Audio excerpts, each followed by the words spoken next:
যুবনেতা। আলহামদুলিল্লাহ, আসসালাতু ওয়াসসালামু আলা রাসূলিল্লাহ। সম্মানিত মঞ্চ উপবিষ্ট নেতৃবৃন্দ এবং সামনে উপবিষ্ট আমাদের যুব আন্দোলনের বিভিন্ন পর্যায়ের নেতৃবৃন্দ, আমরা বিগত বেশ কয়েক বছর থেকে আমাদের যুব সমাজকে প্রকৃত অর্থেই কাজে লাগানোর জন্য বেশ কিছু পরিকল্পনা নিয়ে আমরা কাজ করছি। আমরা চাচ্ছিলাম আমাদের এরিনার বাইরের যে যুবক যারা আছে, যারা নানাভাবে বিভ্রান্তির শিকার হয়ে গিয়েছে, বিচ্যুতির শিকার হয়ে গিয়েছে, তারা অস্ত্র হাতে তুলে নিয়েছে, মাদক হাতে তুলে নিয়েছে, তাদের মধ্যে শিক্ষিত আছে, শিক্ষা কম এমন লোকও আছে। আমরা চাচ্ছিলাম এই যুব সমাজগুলোকে আমাদের দেশ গড়ার হাতিয়ার হিসাবে যাতে আমরা গড়ে তুলতে পারি। কিন্তু যে পরিমাণ অর্গানাইজার দরকার, যুবকদের প্রতি যে ধরনের ভালোবাসা, সিম্পেথি, আন্তরিকতা, একাগ্রতা, এই যুবক তো একজন যুবক না। ওর হাতে তলোয়ার দিয়ে যেভাবে মানুষ খুন করানো যাবে, মানুষের বিরাট ক্ষতি করানো যাবে, আবার এই তলোয়ার দিয়ে তাকে ইসলামের মুজাহিদ হিসাবে গড়ে তোলা যাবে।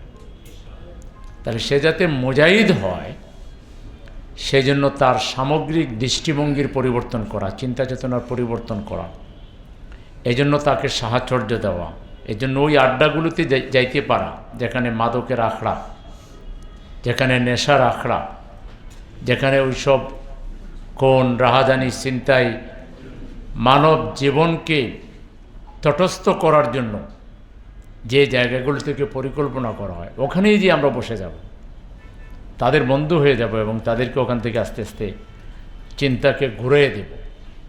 এরকম ঠান্ডা মাথার যুব অর্গানাইজার আমি খুব কম পাচ্ছি। একটা মিটিং করা, মিছিল করা, আজকালকে সবচেয়ে সহজ কাজ হলো সমাবেশ করা, মিছিল করা। এটাতে খুব মেধা খরচ করা লাগে না, মেসেজ দিয়ে দিলেই যার রক্ত গরম আছে, মিছিল পছন্দ করে, সে এমনি চলে আসে। এটার জন্য কোনো মেধা লাগে না। মিছিল করতে কিন্তু খুব বেশি আলাদা কোনো মেধা লাগে না, এটা খুব সবচেয়ে সহজ কাজ।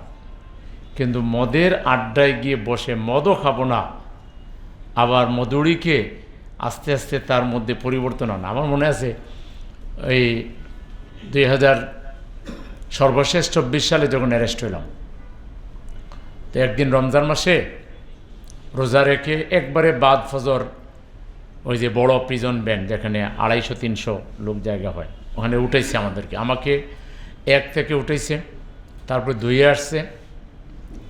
ওরকম 2-3টা কারাগার একসাথে অ্যাকোমোডেট করে নিয়ে আসতে হবে। 1 থেকে যখন উঠি তখন ওরকম খুব খারাপ কোনো পরিস্থিতি দেখি নাই। 2 থেকে দেখলাম বেশ কিছু ইয়াং যুবক তারা উঠলো, এবং ওঠার পরেই ওই যে তাদের যেসব শোক টান যেগুলো এবং গাঁজা টাজা এগুলো নিয়ে খুব আনন্দ করতেছিল এবং দারুণ হইচই। তা আমাদের সাথে একজন ছিলেন ছাত্রনেতা, তিনি একটা কলেজের বিপিও ছিলেন। ওনাকে আমি ফোন করে বললাম যে ভাই, আপনি তো একসময় তুকুর ছাত্রনেতা ছিলেন, ওদের কাছে যান না, একটু এদেরকে বোঝান। বলছে ভাই মাফ করেন, এ কামে আমি পারবো না। মানে সে ভয় পাইতেছে, এদের সামনে যে কথা বলবে, এতে তো রুদ্র রোষ, আগুন এদের ইয়ে থেকে বের হয়, আরে চেহারা স্রোতন সব কিছু হলো অন্যরকম।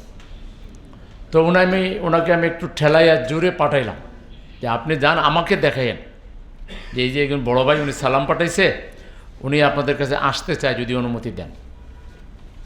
তো উনি একটু কেঁপে গেছে, দূর থেকে বলতেছে, কাছে যায় না। যে ভাইরা, ওই যে একজন বড় ভাই সালাম দিছে, উনি আসতে চায়। তো ওরা হাইসা দিছে সবাই, ওগুলো তো ফাজিল টাইপের। বলছে আসেন বড় স্যার আসবে, আসুক, একটু মাতলামি টাইপের করে ওরা পারমিশন দিল। আর তো আমি গেলাম, গিয়ে জুড়ে একটা সালাম, আসসালামু আলাইকুম, সবাই কেমন আছেন? খুব ভালো। তো বলেন লিডার কী জন্য